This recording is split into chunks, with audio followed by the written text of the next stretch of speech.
Salam sejahtera di dalam Tuhan Yesus Kristus yang mencurahkan berkat dan penguatan bagi kita hari ini, Sabtu 26 Juli 2025. Para pendengar Renungan Oasis Fajar, mari kita berdoa.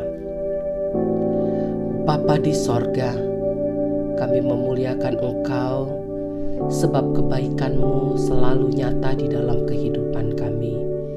Saatnya kami menghampiri hadirat-Mu, memohon bimbingan Tuhan atas firman Tuhan yang kami baca dan renungkan pada saat ini. Demi nama Yesus Kristus kami berdoa. Amin.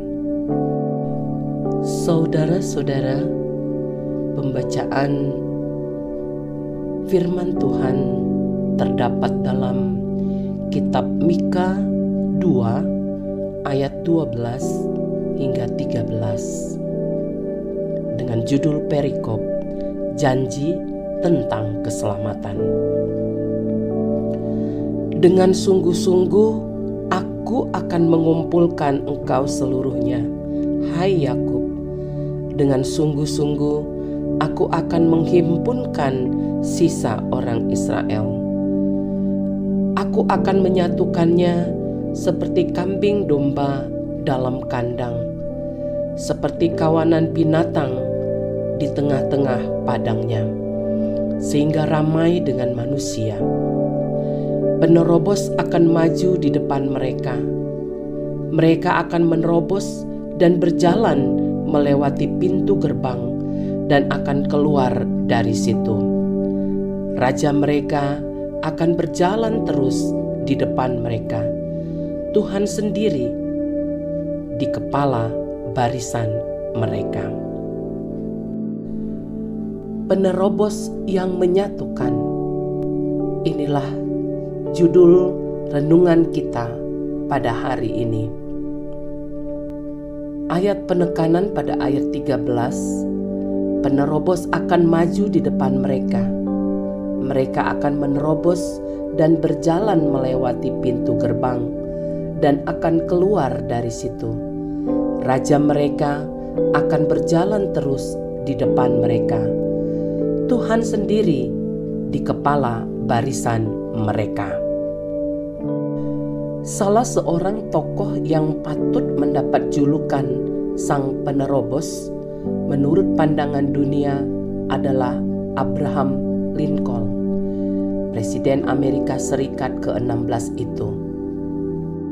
Mampu memimpin bangsanya keluar dari perang saudara, mempertahankan persatuan dan kesatuan bangsa, dan menghanguskan perbudakan.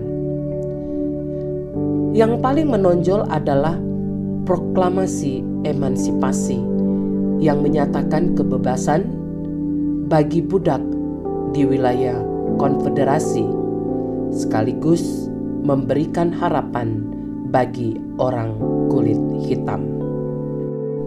Seperti bangsa Amerika yang mendapat angin segar karena kehadiran Presiden Abraham Lincoln, pada zaman dahulu angin segar menghampiri bangsa Israel.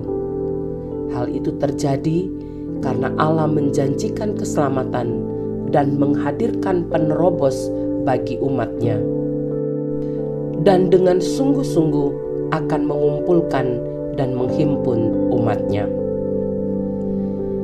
Yang dipahami oleh bangsa Israel adalah Allah akan membangkitkan pemimpin yang akan memimpin mereka seperti pada waktu Raja Daud memukul kalah orang Filistin di Baal Perasim. Namun lebih dari itu, maksud Allah sesungguhnya adalah Dia telah mempersiapkan sosok penerobos yang membawa umat manusia keluar dari zona keterpisahan dengan Allah dan perbudakan dosa. Sosok yang dimaksudkan adalah Kristus. Saudaraku, memang benar dosa telah memisahkan kita dari Allah. terusir dari hadirat Allah, dan menjadi budak dosa. Akibat dosa, kita juga diperbudak oleh hati yang keras, yang menyebabkan kita mungkin mengalami keterpisahan dengan orang-orang yang kita kasihi. Kita terpisah dari orang tua, mertua, suami, istri, anak-anak, dan sanak saudara kita. Hubungan yang tidak harmonis antara atasan dan bawahan, atau sesama kita di tempat kerja. Ingat, Kristus telah menerobos semuanya itu dengan kuasa kematian dan kebangkitannya. Maka saat ini, berikan akses kepada Kristus untuk memerintah hati, agar hidup kita dapat dipersatukan dengan Allah dan juga sesama.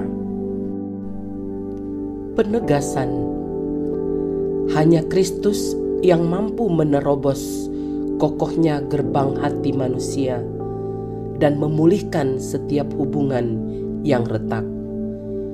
Maka berikan hidup kita dipimpin oleh Roh Kudus. Saudara-saudara, mari berdoa. Tuhan Yesus, ya Raja dan Penebus, lembutkan dan pulihkan hati kami. Di dalam nama Tuhan Yesus kami berdoa. Amin. Demikianlah renungan hari ini. Para pendengar yang kekasih, diberkati oleh Tuhan. Amin.